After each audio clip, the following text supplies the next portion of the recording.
पर मैग्नेट की बात, तो पोटेशियम पर मैग्नेट का फॉर्मूला हम जानते हैं KMnO4 होता है। पोटेशियम पर मैग्नेट KMnO4 वो होता है।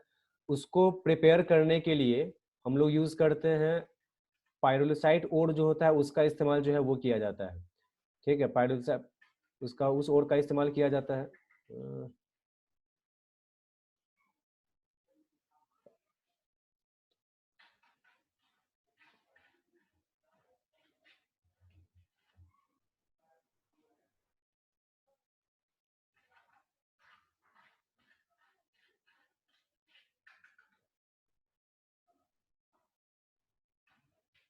पर मैग्नेट का फॉर्मूला जो होता है वो होता है KMnO4। उसको प्रिपेयर करने के लिए पायरोलिसाइट ओर का इस्तेमाल किया जाता है। तो उसमें सबसे पहले ये चीज़ है कि इसमें इसका आ जाता है KMnO4 का। तो इसका देखते हैं। तो देखो पोटेशियम पर मैग्नेट KMnO4 है। तो KMnO4 को प्रिपेयर करने के लिए हम लोग यूज़ करते हैं पायरोलिसाइट ओर का, जिसका फॉर्मूला होता है MnO2। ठीक है, MnO2 का इस्तेमाल किया जाता है। तो इसमें भी स्टेप बाय स्टेप जो है वो देखना है इसका। तो सबसे पहले conversion of pyrolusite into potassium manganate. ठीक है, पोटेशियम पायरोलिसाइट ओर जो होता है उसको पहले चेंज किया जाता है, पोटेशियम मैंगनेट में चेंज किया जाता है।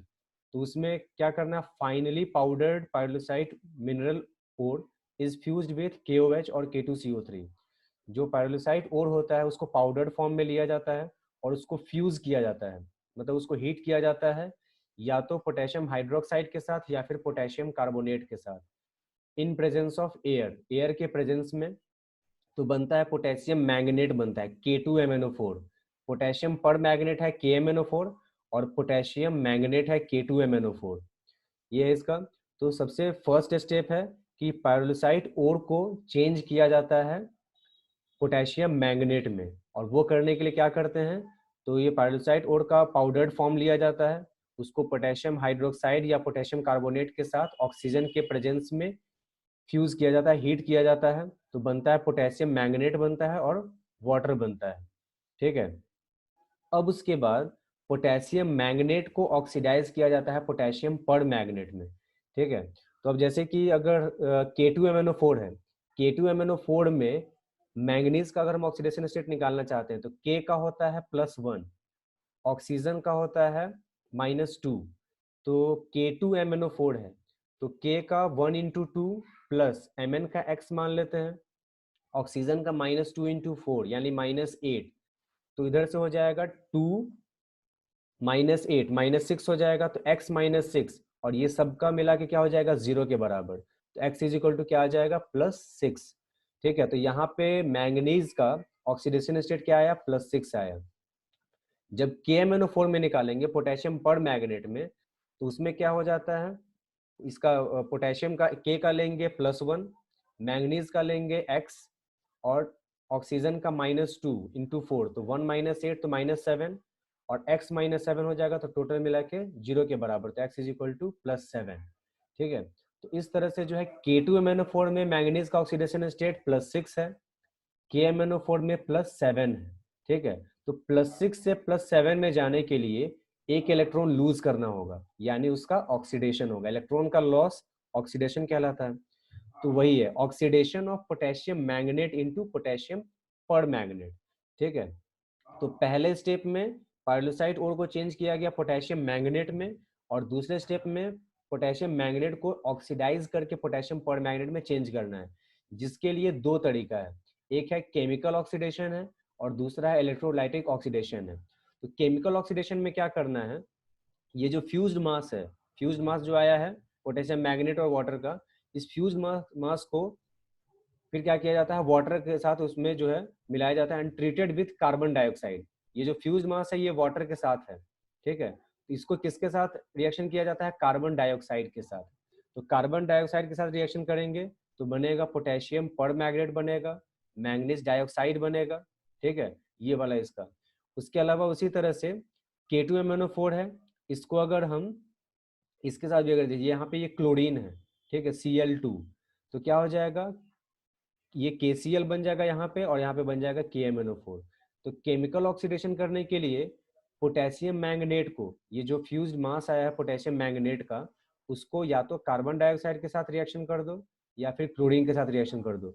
दोनों में से किसी के साथ भी अगर रिएक्शन कर देंगे तो पोटेशियम मैंगनेट चेंज होकर पोटेशियम पर मैग्नेट में बदल जाएगा। ठीक है, ये चीज हो जाएगा। तो इस तरह से जो है इसका ये रिएक्शन जो है वो ध्यान में रखना है। तो ये हो गया केमिकल ऑक्सीडेशन का पार्ट हुआ।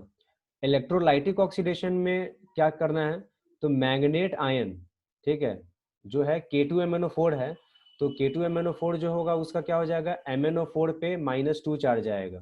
ठीक है, और पर मैग्नेट में MnO4 पे -1 चार्ज आएगा। ये होता है। तो जैसे कि क्यों, K2MnO4 है तो K2MnO4 टूटेगा अगर तो 2K प्लस और plus MnO4 2 minus, charge balanced होना चाहिए। तो +2 है तो -2 होना चाहिए। तो मैग्नेट का होगा MnO4 2 माइनस और पर मैग्नेट का होगा MnO4 माइनस, अगर आयनिक फॉर्म की बात करें तो मैग्नेट आयन सॉल्यूशन जो है उसको इलेक्ट्रोलाइज किया जाता है निकेल, ठीक है, उसको एनोड लेते हैं, ठीक है, और आयरन को कैथोड लिया जाता है। तो यहाँ पे ये चीज है। तो इलेक्ट्रोलाइसिस जब करवाना है, इलेक्ट्रोलाइटिक ऑक्सीडेशन जब करवाना है, तो ये जो मैग्नेट का जो सॉल्यूशन जो आया है उसका वो लिया जाएगा, उसके सॉल्यूशन को इलेक्ट्रोलाइज किया जाता है दो इलेक्ट्रोड की मदद से, एक निकेल जिसको एनोड बनाया जाता है और आयरन जिसको कैथोड बनाया जाता है, और उसमें इलेक्ट्रिसिटी पास करवाया जाएगा। ठीक है, तो during electrolysis manganate ion is oxidised to पर मैग्नेट।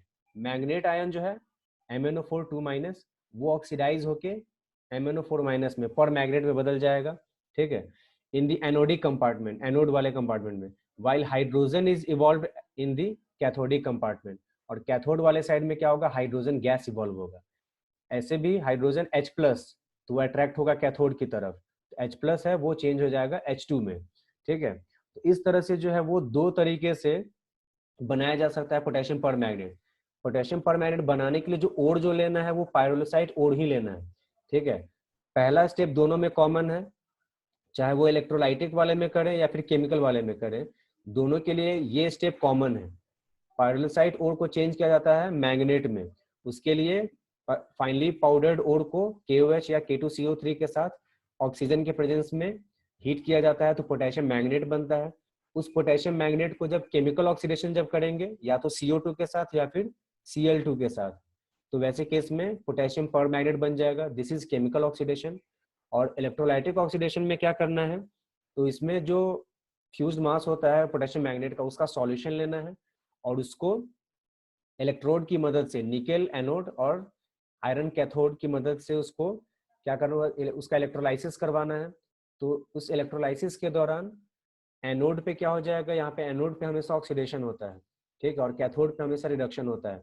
तो एनोड जो है वहाँ पे मैग्नेट पर मैग्नेट में चेंज हो जाएगा ऑक्सीडाइज होके, और कैथोड वाले में क्या हो जाएगा, हाइड्रोजन गैस इवॉल्व होता है।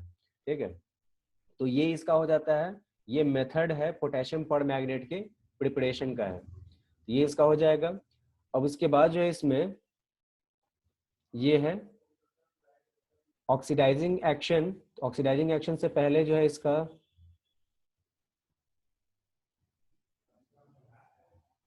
इसमें ये वाला जो रिएक्शन है, ठीक है, तो एनोड वाले पे ये रिएक्शन होगा, मैग्नेट है ये MnO4 2 माइनस, तो ये चेंज हो जाएगा किसमें, MnO4 माइनस में। दोनों में ऑक्सीडेशन स्टेट निकाल के हम देख सकते हैं, इसमें मैंगनीज का ऑक्सीडेशन स्टेट +6 आएगा, इसमें +7 आएगा। ठीक है, तो +6 से +7 में गया तो एक इलेक्ट्रॉन रिलीज किया, तो यहाँ पे ऑक्सीडेशन हो रहा है।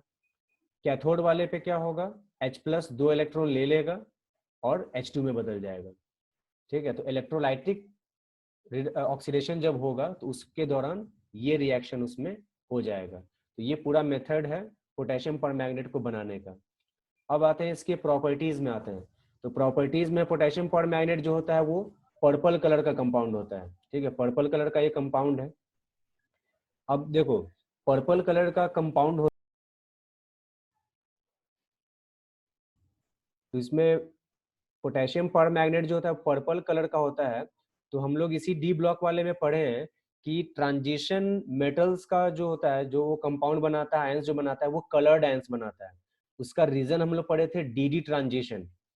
इनकम्प्लीटली फिल्ड डी ऑर्बिटल्स होता है, पार्शियली फिल्ड डी ऑर्बिटल्स होता है, जिसकी वजह से क्या हो जाता है उसमें लिगेंड के प्रेजेंस में D transition, splitting of D orbitals होता है, जिसकी वजह से इलेक्ट्रॉन एक्साइटेड होता है और वो रेडिएशन जिस कलर का इमिट करता है उस कलर का वो दिखता है। तो उसका कलर के आने का रीजन हम लोग पढ़े थे। तो उसी तरह से ये भी मैंगनीज जो है वो डी ब्लॉक एलिमेंट है, तो इसका कंपाउंड जो है पोटेशियम पर मैग्नेट ये पर्पल कलर का होता है। लेकिन जब हम मैंगनीज का आउटर मोस्ट इलेक्ट्रॉनिक कन्फिगरेशन हम जानते हैं होता है 3d5 4s2 होता है, 3d5 4s2, ठीक है। तो 3d5 4s2 होता है। तो इसमें KMnO4 में पोटेशियम पर मैग्नेट जो है उसमें जब हम उसका ऑक्सीडेशन स्टेट जब निकालते हैं, जस्ट अभी कैलकुलेट करके बताया कि Mn का होता है +7, ठीक है, Mn का +7 होता है। तो इस हिसाब से +7 का मतलब क्या हुआ, 7 इलेक्ट्रॉन निकला हुआ है। तो 3d5 4s2 है, तो 5 इलेक्ट्रॉन निकला D का, 2 इलेक्ट्रॉन निकला S का, तो 5 और 2 7, तो सातों इलेक्ट्रॉन जो है वो निकल गया। तो D में तो एक भी इलेक्ट्रॉन बचा ही नहीं। तो जब D में एक भी इलेक्ट्रॉन जब नहीं बचेगा तो वैसे केस में फिर DD ट्रांजिशन कैसे होगा। DD ट्रांजिशन के लिए कंडीशन होता है कि DD ट्रांजिशन तभी हो सकता है जब D ऑर्बिटल जो है वो इनकम्प्लीटली फिल्ड हो, पार्शियली फिल्ड होगा तभी ऐसा पॉसिबल है, अदरवाइज जो है वो पॉसिबल नहीं हो सकता है। अगर D ऑर्बिटल्स कंप्लीटली फिल्ड हो या फिर फिल्ड हो ही नहीं तो वैसे केस में DD ट्रांजिशन पॉसिबल नहीं है। DD ट्रांजिशन तभी पॉसिबल है जब D सबशेल जो है वो पार्शियली फिल्ड हो या इनकम्प्लीटली फिल्ड हो। तो KMnO4 जो कंपाउंड जो है पर्पल कलर का होता है, लेकिन इसमें Mn का तो ऑक्सीडेशन स्टेट +7 है, तो +7 के हिसाब से इसका कन्फिगरेशन क्या होगा 3d0, यानी D सबसेल में एक भी इलेक्ट्रॉन है ही नहीं। तब इसका DD ट्रांजिशन कैसे होगा, तब ये कलर्ड कैसे है। तो ये एक तरह से एक्सेप्शन है। तो इस हिसाब से जो है इसको समझना है कि आखिर इसका कारण क्या है। तो इसका कारण होता है चार्ज ट्रांसफर, ठीक है, चार्ज ट्रांसफर होता है उसकी वजह से होता है। तो कैसे होता है सो देखते हैं। तो ये MnO4- जो है पर मैग्नेट आयन है, उसमें Mn का ऑक्सीडेशन स्टेट +7 होता है। तो ऑक्सीजन क्या करता है, अपना एक नेगेटिव चार्ज जो है वो Mn को ट्रांसफर कर देगा, यानी एक इलेक्ट्रॉन उसको ट्रांसफर कर देगा। तो ऑक्सीजन के पास जो एक नेगेटिव चार्ज है, एक इलेक्ट्रॉन जो है वो क्या कर देगा, ट्रांसफर कर देगा Mn को मैग्नीज को। यानी अब क्या हो जाएगा, उसका कॉन्फ़िगरेशन 3d0 से 3d1 हो जाएगा। यानी अब D सबसेल में एक इलेक्ट्रॉन आ गया, तो D सबसेल में जब एक इलेक्ट्रॉन आ गया तो ये पार्शियली फिल्ड हो गया। तो पार्शियली फिल्ड जब हो जाएगा तो DD ट्रांजिशन होगा, और जब DD ट्रांजिशन जब होगा, स्प्लिटिंग ऑफ D ऑर्बिटल्स जब होगा, तो वैसे केस में वो रेडिएशन एमिट करेगा, ठीक है, एक्साइटेड होगा, रेडिएशन एमिट करेगा तो वो कलर्ड हो जाएगा, ठीक है। तो वही चीज है इसका। तो पर मैग्नेट है Mn+7 has 3d0 electronic configuration, thus it is expected to be colorless। इस हिसाब से ये हम उम्मीद कर सकते हैं कि ये कलरलेस होगा। The colour is explained on the basis of charge transfer. Colour को हम लोग एक्सप्लेन करते हैं किस बेसिस पे, चार्ज ट्रांसफर के बेसिस पे, ठीक है। By oxygen to Mn, oxygen के द्वारा Mn को ट्रांसफर होता है, due to which one of the oxygen becomes O-, एक ऑक्सीजन जो होगा वो O- हो जाता है, ठीक है, O2- O-, और Mn+7 है, और जब एक इलेक्ट्रॉन ले लेगा तो उसका हो जाएगा +6 हो जाएगा, ठीक है, +6। तो so now Mn+6 has 1 unpaired electron. अब Mn+6 के पास एक अनपेयर्ड इलेक्ट्रॉन है, ठीक है, तो जिसकी वजह से DD ट्रांजिशन हो जाएगा और KMnO4 कलर्ड हो जाएगा, ये चीज हो जाता है। तो इस तरह से KMnO4 में Mn का ऑक्सीडेशन स्टेट +7 होने के बावजूद, 3d0 कॉन्फ़िगरेशन होने के बावजूद वो कलर्ड हो जाता है, पर्पल कलर का होता है। ये चार्ज ट्रांसफर के बेसिस पे हम लोग एक्सप्लेन कर सकते हैं, इंपॉर्टेंट क्वेश्चन में से ये आ जाता है। उसके अलावा ये वाटर में इजिली सॉल्युबल हो जाता है, ठीक है, वाटर में ये अच्छा खासा सॉल्युबल है। एक्शन ऑफ हीट की अगर हम बात करते हैं तो पोटेशियम पर मैग्नेट को जब हम लोग हीट करेंगे तो ये पोटेशियम मैग्नेट में चेंज होगा, मैग्नीज डाइऑक्साइड में चेंज होगा और ऑक्सीजन में चेंज होगा O2 में, ठीक है। वैसे ही हम लोग पोटेशियम डाइक्रोमेट का भी हम लोग पढ़े थे, action of heat. Potassium dichromate को भी जब हीट करते हैं तो पोटेशियम क्रोमेट बनता है उसमें। वैसे ही पोटेशियम पर मैग्नेट को जब हीट किया जाता है तो वो पोटेशियम मैग्नेट बनाएगा, मैग्नीज डाइऑक्साइड बनाएगा और ऑक्सीजन बनाएगा। तो ये है action of heat on potassium पर मैग्नेट, ठीक है। तो ये चीज इसका आ जाता है। अब उसके बाद जो है इसमें ये है इसका ऑक्सीडाइजिंग एक्शन की बात है। ठीक है। ऑक्सीडाइजिंग एक्शन जो होता है वो इसका पढ़ना है। तो permanganate ion is a strong oxidising agent. ये भी याद होगा कि 10th क्लास में हम लोग पढ़े थे पोटेशियम पर मैग्नेट भी एक अच्छा ऑक्सीडाइजिंग एजेंट होता है। और उसके साथ था अल्कलाइन, यानी अल्कलाइन पोटेशियम पर मैग्नेट। तो अल्कलाइन पोटेशियम पर मैग्नेट अच्छा ऑक्सीडाइजिंग एजेंट तो होता ही है, उसके अलावा और भी मीडियम में वो ऑक्सीडाइजिंग एजेंट होता है। कैसे? तो वही है। तो permanganate ion is a strong oxidising agent in neutral, alkaline and acidic. तीनों मीडियम में potassium permanganate oxidising agent होता है। कैसे कैसे है? तो न्यूट्रल और अल्कलाइन मीडियम, न्यूट्रल मीडियम में और अल्कलाइन मीडियम में ये क्या करता है, 3 इलेक्ट्रॉन एक्सेप्ट करेगा। तो 3 इलेक्ट्रॉन अगर किसी से एक्सेप्ट करता है तो ऑब्वियस सी बात है कि जब 3 इलेक्ट्रॉन किसी से एक्सेप्ट करेगा तो उसको ऑक्सीडाइज करेगा, खुद रिड्यूस होगा उसको ऑक्सीडाइज करेगा। उसके लिए ये रिएक्शन याद रखना है, ये वाला रिएक्शन कि MnO4 माइनस है, पर मैग्नेट आयन है, वाटर है, प्लस 3 इलेक्ट्रॉन, 3 इलेक्ट्रॉन ये एक्सेप्ट किया तो बदल गया किस में, MnO2 में और 4OH माइनस में।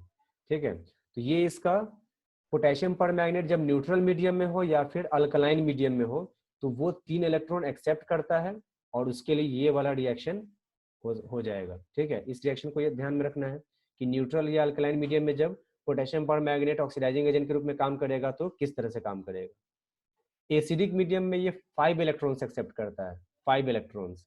ठीक है। तो 5 इलेक्ट्रॉन्स एक्सेप्ट करेगा तो MnO4 माइनस 8H प्लस है ये, H प्लस मतलब एसिडिक मीडियम। 5 इलेक्ट्रॉन एक्सेप्ट किया Mn2 प्लस में चेंज हो जाएगा और वाटर में। ठीक है। तो न्यूट्रल या अल्कलाइन मीडियम के लिए ये वाला रिएक्शन होगा जिसमें 3 इलेक्ट्रॉन एक्सेप्ट कर रहा है, और एसिडिक मीडियम में ये वाला रिएक्शन होगा जिसमें 5 इलेक्ट्रॉन्स एक्सेप्ट कर रहा है। ठीक है। तो दोनों ही मीडियम में पोटेशियम पर मैग्नेट एक अच्छा ऑक्सीडाइजिंग एजेंट होता है। अब ये भी क्या करता है, Fe2 प्लस को फेरस को फेरिक में चेंज करता है, ऑक्जिलेट आयन को कार्बन डाइऑक्साइड में चेंज करता है, सल्फाइड आयन को सल्फर में चेंज करता है, सल्फर डाइऑक्साइड को सल्फेट में चेंज करता है, सल्फाइड आयन को सल्फेट में चेंज करेगा। ठीक है। नाइट्राइट को नाइट्रेट में चेंज करेगा, जो कि हम लोग पोटेशियम डाइक्रोमेट में भी देखे थे। पोटेशियम डाइक्रोमेट भी एक अच्छा ऑक्सीडाइजिंग एजेंट होता है। उसके एग्जांपल्स में ये सारा हम लोग देखे थे कि कैसे वो फेरस को फेरिक में, ऑक्जिलेट को कार्बन डाइऑक्साइड में, नाइट्राइट को नाइट्रेट में, ये सब में चेंज कर रहा था। तो उससे रिलेटेड वहां पे जो रिएक्शन सब है वही वाला रिएक्शन वो भी यहाँ पे भी होगा। उस रिएक्शन को ध्यान में रखना है और ये वाला रिएक्शन ध्यान में रखना है। ठीक है। और जो जिसका भी पूछेगा उसके हिसाब से जोड़ देंगे। एसिडिक मीडियम में पूछेगा तो ये रिएक्शन और इस रिएक्शन को जोड़ देंगे। ठीक है। अल्कलाइन मीडियम या फिर न्यूट्रल मीडियम में पूछेगा तो इस रिएक्शन को और इस रिएक्शन को जोड़ देंगे। ठीक है। तो ये एग्जांपल है फेरस से फेरिक का, ये ऑक्जिलेट से कार्बन डाइऑक्साइड है, ये सल्फर डाइऑक्साइड से सल्फेट है, ये सल्फाइड से सल्फेट है, ये नाइट्राइट से नाइट्रेट है। ठीक है। तो ये रिएक्शन सब जो है वो ध्यान में रखना है। उसके अलावा ये दोनों रिएक्शन न्यूट्रल या अल्कलाइन मीडियम के लिए और एसिडिक मीडियम के लिए। अब जैसे यहाँ पे 1 इलेक्ट्रॉन है, ठीक है, अगर एसिडिक मीडियम वाले के लिए करना होगा तो इसमें 5 इलेक्ट्रॉन है तो इसमें हम 5 से मल्टीप्लाई करेंगे। अगर न्यूट्रल या अल्कलाइन मीडियम के लिए करेगा तो बोलेगा तो उसमें क्या करेंगे, 3 से मल्टीप्लाई करेंगे। इसमें 3 इलेक्ट्रॉन है इसलिए 3 से मल्टीप्लाई करेंगे। ये इस तरह से हो जाएगा। यहाँ पे 2 इलेक्ट्रॉन्स की बात है, तो 2 इलेक्ट्रॉन्स की बात है तो एसिडिक मीडियम में बोलेगा तो यहाँ पे 5 है और यहाँ पे 2 है। इस इक्वेशन में 5 से मल्टीप्लाई करेंगे और इस इक्वेशन में 2 से, तो दोनों में 10 इलेक्ट्रॉन हो जाएगा। उसी तरह से अगर इस मीडियम की बात अगर करेगा अल्कलाइन वाले की, इसमें 3 है और इसमें 2 है, तो दोनों को बैलेंस करने के लिए इसमें 2 से मल्टीप्लाई करेंगे और इसमें 3 से करेंगे। इसमें 2 3 जा 6 और इसमें 3 2 जा 6 हो जाएगा। ठीक है। तो इस तरह से इलेक्ट्रॉन को बैलेंस करके और तब क्या करेंगे, दोनों रिएक्शन को जोड़ देंगे जिसका भी बोलेगा। तो पोटेशियम डाइक्रोमेट वाले में तो केवल एक एसिडिक मीडियम वाला था तो उसमें केवल एक कहीं याद रखना था, लेकिन इसमें जो है वो दोनों का याद रखना होगा। न्यूट्रल या अल्कलाइन मीडियम का ये रिएक्शन याद रखना होगा और एसिडिक मीडियम का ये रिएक्शन याद रखना होगा, और फिर ये वाला तो रिएक्शन याद रखना ही है, और उसके बाद बैलेंस करके फिर लिख सकते हैं। ठीक है। तो इसका जो है ये वाला चीज यहाँ पे जैसे इसको करके दिखाया भी गया हुआ है। ठीक है। ये जो है इसका ये वाला एक करके दिखाया गया है, इस रिएक्शन को हम करके दिखाए हुए हैं। यहाँ पे इसमें 5 से मल्टीप्लाई किए हैं, इसमें 2 इलेक्ट्रॉन्स था तो 5 से मल्टीप्लाई किए, और इसमें 5 इलेक्ट्रॉन्स था तो 2 से मल्टीप्लाई किए, और फिर दोनों को जोड़ के लिखे हैं। ठीक है। तो नहीं अगर समझ में अगर आए तो ये वाला एग्जाम्पल देख के समझ के और बाकी जो है इसका प्रैक्टिस कर सकते हैं। तो एक तरह से इसको होमवर्क के तौर पे ही इसको लेके पोटेशियम डाइक्रोमेट वाला और पोटेशियम पर मैग्नेट का, अल्कलाइन मीडियम वाला भी और एसिडिक मीडियम वाला भी, सारा रिएक्शन को जो है इस तरह से बैलेंस करके ऐड करके वो बनाना है, ठीक है, और उसको बना के उसका फोटो जो है वो हमको भेज देना है, ठीक है। तो ये वाला इसका जो है वो काम करना है, इससे प्रैक्टिस हो जाएगा अच्छे से। और फिर इसके बाद स्ट्रक्चर की अगर बात करते हैं तो ये है, देखो ये MnO4 माइनस पर मैग्नेट आयन का ये स्ट्रक्चर है, ठीक है, और ये है मैग्नेट आयन का स्ट्रक्चर है इसमें, ठीक है। तो इस तरह से इसमें जो है इसका स्ट्रक्चर भी ध्यान रखना है, स्ट्रक्चर भी पूछता है, पर मैग्नेट का स्ट्रक्चर क्या होगा और मैग्नेट का स्ट्रक्चर क्या होगा, ये भी जो है इसका पूछता है। और ये वाला रिएक्शन जो है वो इसको अच्छे से देख लेना है। तो पोटेशियम पर मैग्नेट से रिलेटेड जो था उसको हम लोग जो है वो उसको देख लिए कि इसका क्या क्या होता है। इसमें जैसे कि ये पोटेशियम पर मैग्नेट का था, प्रिपरेशन का ये हम लोग देख ही लिए। फिर उसके बाद जो है वो हम लोग एनोड पे कैथोड पे क्या रिएक्शन होता है, कलर होने का रीजन क्या है वो देख लिया, एक्शन ऑफ हीट देख लिए। फिर इसके बाद ऑक्सीडाइजिंग एक्शन जो है वो वाला देख लिए, ठीक है। तो अब इसका जो है इसमें यही सब इसका है। तो ये पोटेशियम पर मैग्नेट से रिलेटेड जो टॉपिक जो था वो सब खत्म हो गया, ठीक है। अब इसके बाद जो आएगा